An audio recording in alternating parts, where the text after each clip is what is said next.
La información internacional con Adriana Braniff. Central FM. Equilibrio. Y vamos a la capital de nuestro país con Adriana Braniff, que nos tiene como siempre información internacional. Y Adriana, te doy la bienvenida, te saludo. ¿Cómo estás, querida amiga? Buenos días. Buenos días, Pedro. Sí, efectivamente estamos aquí en la capirucha, ¿no? Para sentir ya lo de la independencia de México, claro que sí. Y muy bien, nos recibe muy bonito, muy bueno la capital. Siempre es bueno estar por acá, por estos rumbos. Claro que sí, me da mucho gusto verte ahí. ¿Y qué es lo que nos tienes, querida? Pues mira, pensando de qué hablar el día de hoy, que pues estamos todos pues, con ese ambiente de independencia, de lo que está sucediendo, si tenemos algo que festejar o no, pues me puse yo a pensar en las otras independencias, ¿no? Y evidentemente el tema de Ucrania es un tema que sigue ligado a este tema y que todavía nos está ocupando, sobre todo porque ha habido noticias las últimas semanas y creo que no las hemos podido tocar a profundidad. La independencia de Ucrania es muy joven, solamente tiene 31 años apenas de haberse separado Ucrania, esa parte de territorio de la antigua Unión Soviética. El 24 de agosto justamente cumplió esa independencia y justamente coincide con 6 meses de guerra. Entonces es una fecha muy importante y pues esto nos hace pensar que hoy es un buen día para echarle un ojo a ver qué está pasando por allá en esta guerra que no fue rápida, que sigue ahí, que sigue dando de qué hablar y que las últimas semanas, como te digo, fue noticia importante porque la contraofensiva de los ucranianos fue realmente impresionante. Podemos decir que la semana pasada obtuvieron gran parte del territorio que tenían ocupados los ucranianos en la parte este y norte, digamos, de Ucrania. Es una región que se llama Kharkiv.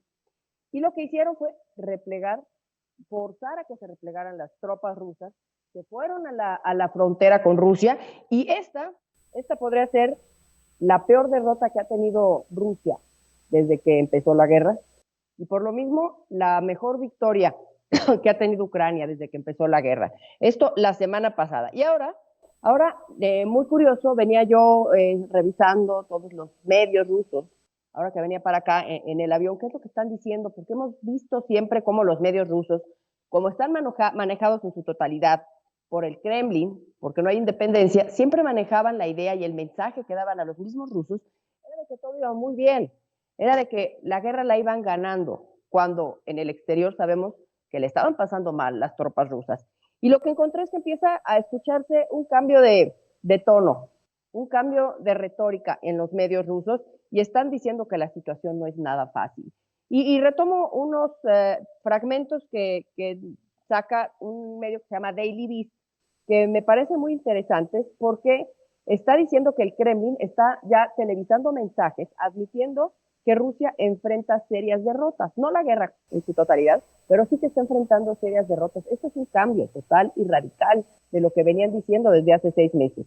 Medios que ya sabemos, antes amenazaban, y aquí pasamos algunos fragmentos, con lanzar bombas atómicas y hacían sus mapas y decían en cuánto tiempo podían destruir con una bomba atómica algún país de la OTAN. Y ahora uno de los conductores que manejaban esto decía, fíjate, cito textual, dice, pido a todos que no cunde el pánico frente a una derrota en la región de Kharkiv y tenemos que admitirlo, porque de no admitirlo, desde este conductor, podremos enfrentar otra derrota más devastadora. Tenemos que reconocer que estamos combatiendo con un adversario muy poderoso. Ahora sí lo está manejando y está cambiando este tono, como te digo, y decía, nadie puede acabar esta guerra histórica y necesaria. Así la ven, histórica y necesaria. Y dice, ni Vladimir Vladimirovich, o sea, ni Vladimir Putin, ni Zelensky, ni Occidente, ni la tregua de López Obrador. Bueno, esto ya lo acabamos de agregar ahorita, pero dice que nadie la puede acabar, que solo puede acabar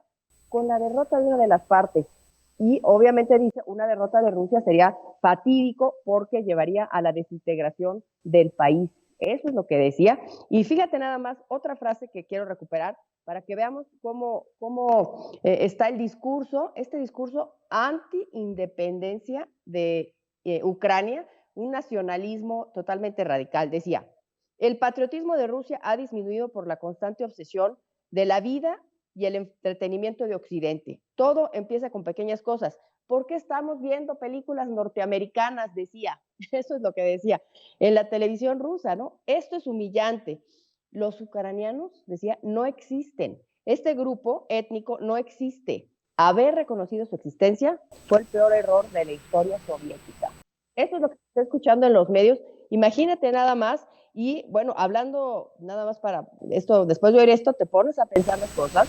Y hablando de este error histórico que dice este conductor, nada más acabar diciendo que Vladimir Putin, acuérdate, que dice que el desmoronamiento de la ex Unión Soviética pues fue la peor catástrofe geopolítica en la historia. Por eso no fue ni al funeral de Gorbachov, porque lo ve como el responsable. Pero ahora las cosas, ¿sí, Pedro? A darle el último desmoronamiento. Si pensamos así como una torre de Jenga, ¿fue el último el que quitó o está quitando la última pieza de eso que tanto reclama del pasado? Desmoronamiento de Rusia. Ahora él está dejando a Rusia pobre, oprimida, más aislada y en cualquier, la peor época, desde la época de Stalin, podemos decir que está en ese momento Rusia. ¿Cómo ves? Esta es la reflexión, pues en un ámbito de independencia tenemos que voltear a ver qué pasa con esta independencia en otros países y Rusia me parece un buen ejemplo, Pedro. Muy buen ejemplo, ¿eh? Y además una situación real que Rusia, bueno, Vladimir Putin ha querido tapar de alguna manera para evitar el que se vea que sus decisiones le han conducido a errores que pueden ser al mediano plazo lamentabilísimas para el presente y futuro de la imagen de Rusia ante el mundo. Vladimir Putin no es una buena persona y eso ya lo sabe, por lo pronto ya lo sabe Europa y veremos hasta dónde llega. Como siempre, Adriana, ¿qué back más bonito tienes de árboles ahí detrás de ti? Yo pensé que era un mar de vegetación que te invadía con una enorme ola, pero qué lindos puntos tiene la capital de la República. Qué bonito es México, ¿verdad? Qué bonito es México. El sol como que amenazaba en asomarse de esas nubes que ves por ahí y pues darnos en la torre con la iluminación, pero se portó bien y ahí se quedó.